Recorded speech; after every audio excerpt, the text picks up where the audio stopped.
Assalamualaikum warahmatullahi wabarakatuh. Perkenalkan, nama saya Nazra Kervi dengan NIM F1S1222096. Pada hari ini saya akan menjadi moderator presentasi kelompok 5, Communication Technology dengan materi pengetahuan dan sumber pengetahuan yang diampu oleh Ibu Reni Aryani Eskom MSI dengan mata kuliah Dasar-Dasar Sains dan Teknologi. Sebelum itu, saya akan memperkenalkan anggota kelompok kami terlebih dahulu.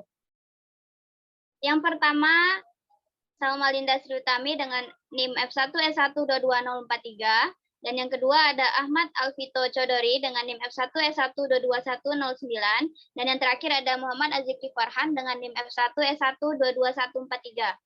Adapun materi-materi yang akan kami bahas dalam presentasi kali ini yaitu yang pertama tentang pengetahuan dan sumber pengetahuan, yang kedua tentang kesadaran sains dan aktivitas keilmuan, dan yang ketiga tentang filsafat sains, dan yang terakhir tentang wilayah sains. Materi pertama tentang pengetahuan dan sumber pengetahuan akan dijelaskan oleh Saudara Ahmad Alvito Chodori. Kepada Alvito, waktu dan tempat dipersilahkan. Oke, makasih moderator. Next. Pengetahuan informasi teman-teman yang didapatkan disadari oleh seseorang. Maksudnya adalah informasi yang disadari adalah bertujuan untuk menentukan apa yang benar mengenai dunia ini. Dan kata lain, pengetahuan ada informasi yang telah dikombinasi dengan pemahaman yang potensi untuk menindaki yang lantas melekat di benak seseorang. Pengetahuan dimiliki oleh seseorang tertentu itu saja berasal dari beberapa sumber.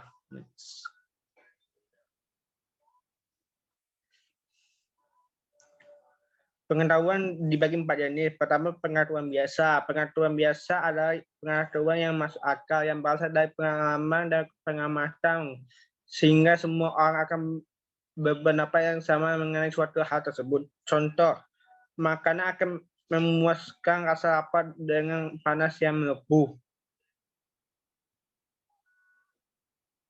Pengetahuan ilmu adalah pengetahuan yang mengorganisasi pengetahuan biasa menjadi pengetahuan yang melalui proses pemikiran cermat dan teliti dan menggunakan berbagai metode. Yang mana dalam arti sempit, pengetahuan ilmu disebut dengan pengetahuan ilmu alam. Pengetahuan ini dapat dihasilkan oleh observasi, eksperimen, dan klarifikasi. Contohnya ketika kita memasak air panas yang mendidih, untuk menghasilkan air panas, kita akan melihat ada gelembung-gelembung uap yang naik dari dasar panci. Pengetahuan filsafat ada pengetahuan yang menekankan pada pemikiran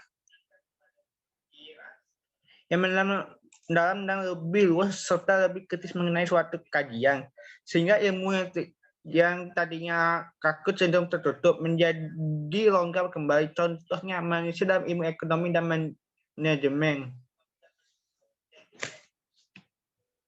Pengetahuan agama. Pengetahuan agama adalah pengetahuan yang hanya diperoleh oleh Allah Subhanahu wa Ta'ala melalui utusannya, yaitu Nabi dan Rasul. Pengetahuan ini sifat mutlak dan wajib yang diyakini oleh para pemeluk agamanya. Contoh, pengetahuan tentang adanya hari akhir,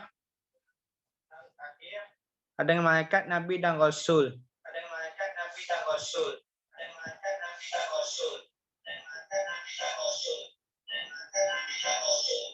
Sumber pengetahuan sendiri adalah asal semua untuk mendapatkan pengetahuan yang sifatnya benar dan pasti yang didapatkan manusia melalui rasa ingin tahunya.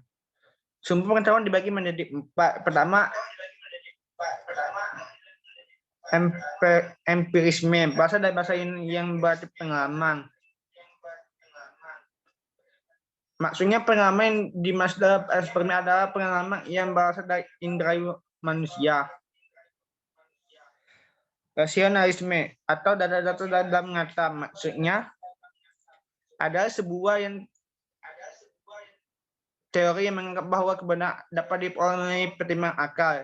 Jadi teori Solisme berpendapat bahwa fungsi pencerita hanya untuk memperoleh data-data dari alam nyata dan yang akan menghubungkan data satu dengan data yang lainnya. Intuisi atau kejadian hati adalah pengetahuan yang dapat dari kejadian hati. Wahyu atau bahasa dari Tuhan adalah pengetahuan yang harus diyakini adanya karena bahasa dari Tuhan. Next. Dua cara untuk mendapatkan pengetahuan. Pertama, non ilmiah.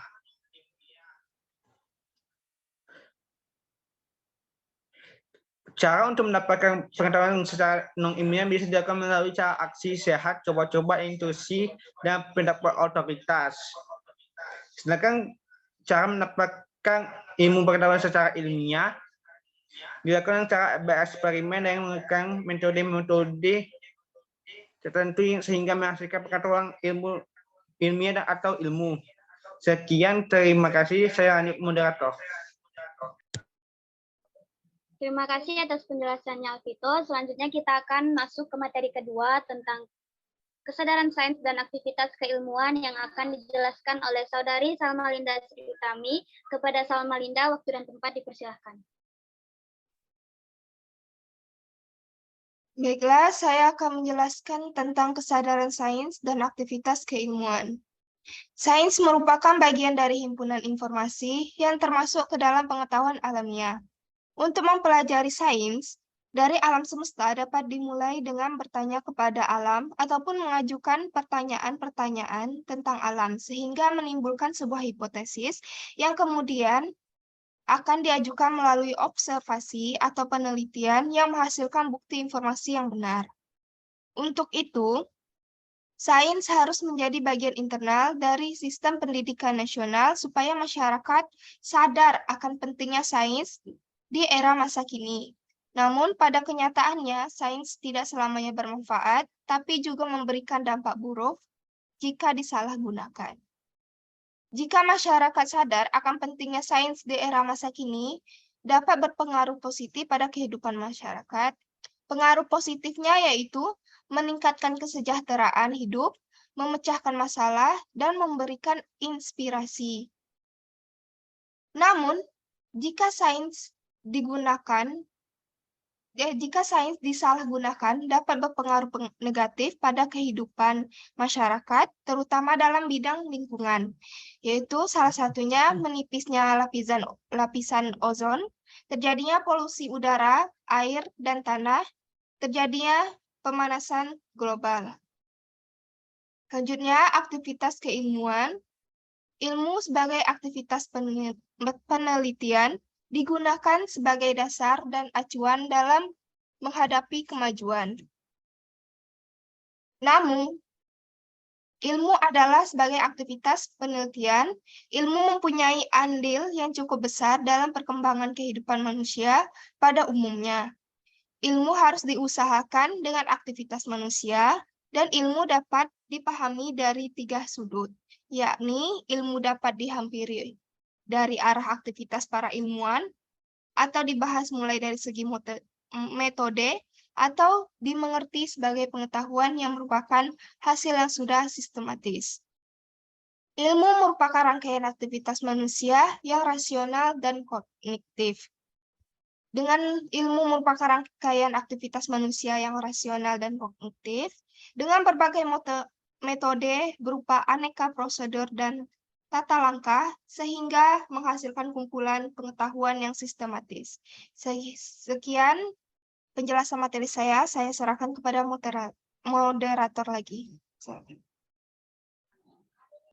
Terima kasih atas penjelasannya Salma Linda. Selanjutnya, materi selanjutnya itu tentang filsafat sains yang akan dijelaskan oleh saya sendiri. Filsafat adalah sebuah ilmu yang mencari sebab secara mendalam berdasarkan pemikiran dan akal manusia. Filsafat ini juga dapat menjadi pandangan hidup seseorang atau sekelompok orang mengenai kehidupan yang diimpikannya. Sedangkan sains adalah cara dalam mempelajari berbagai aspek, seperti fenomena alam secara terorganisir dan sistematik dengan cara atau metode tertentu. Sains bertujuan untuk meneliti suatu fenomena agar mendapatkan ilmu yang berguna. Berikut beberapa pendapat menurut para ahli mengenai filsafat sains. Menurut Larry Weisbach, filsafat sains adalah penelaahan tentang logika intelektual dari teori-teori ilmiah dan hubungan-hubungan antara percobaan dan teori, yakni tentang metode ilmiah. Menurut Cornelius Benjamin, filsafat sains adalah cabang pengetahuan filsafat yang merupakan telaah sistematis mengenai sains, khususnya metode-metode, konsep-konsep, peranggapan-peranggapan, serta letaknya dalam kerangka umum cabang-cabang pengetahuan intelektual. Menurut Michael Feberi, filsafat sains adalah penelaahan logika intern dari teori-teori ilmiah dan hubungan-hubungan antara percobaan dan teori, yakni tentang metode ilmiah. Dari ketiga pendapat ini, dapat kita simpulkan bahwa filsafat sains mengandung konsepsi dasar yang mencangkup beberapa hal. Yang pertama yaitu sikap kritis dan evaluatif terhadap kriteria-kriteria ilmiah. Yang kedua, sikap sistematis yang berpangkal pada metode ilmiah. Yang ketiga, sikap analisis objektif, etis, dan falsafi atas landasan ilmiah. Dan yang terakhir yaitu sikap konsisten dalam bangunan teori serta tindakan ilmiah. Selanjutnya saya akan menjelaskan tentang hubungan antara filsafat dan sains. Filsafat dan sains memiliki persamaan dan perbedaan. Persamaan dari keduanya yaitu sama-sama memiliki tujuan yang sama, yaitu mencari kebenaran dan kejujuran, dan sama-sama berpikir secara spekulatif dan empiris. Keduanya hendak memberikan sintetis, yaitu suatu pandangan yang tersusun secara sistematis. Adapun perbedaan dari keduanya yaitu filsafat memberikan penjelasan yang mutlak dan mendasar, sedangkan sains menunjukkan sebab-sebab yang tidak begitu mendalam atau sekunder yang bersifat diskursif. Selanjutnya, problema dan fungsi filsafat sains. Adapun problem-problem filsafat sains yaitu problem ontologi sains. Yang berarti perkembangan dan kebenaran sains sesungguhnya bertumpu pada landasan ontologis. Yang kedua, problem epistemologi, yaitu bahasan tentang asal-muasal, sifat alami, konsep, landasan berpikir, hingga sampai soal kebenaran. Dan yang ketiga ada problem aksiologi, yaitu implikasi etis, pemaparan, dan penafsiran mengenai peranan sains dalam peradaban manusia. Filsafat sains tumbuh dalam dua fungsi. Yang pertama yaitu konfirmatori teoris, yaitu upaya mendeskripsikan relasi normatif antara hipotesis dengan evidensi. Dan yang kedua yaitu fungsi theory of explanation, yaitu upaya menjelaskan berbagai fenomena kecil ataupun besar secara sederhana.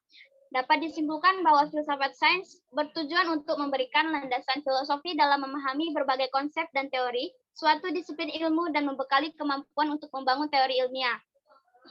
Sekian penjelasan dari saya. Kita lanjutkan ke materi keempat, yaitu wilayah sains, yang akan dijelaskan oleh saudara Muhammad Azikri Farhan. Kepada Azikri, waktu dan tempat kami persilahkan. Baiklah, kesempatan kali ini saya akan menjelaskan wilayah sains.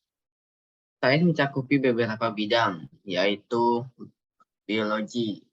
Biologi adalah salah satu pelajaran ilmu pengetahuan alam yang telah diajarkan selama sekolah. Biologi adalah ilmu tentang keadaan dan sifat makhluk hidup seperti manusia, binatang, tumbuh-tumbuhan.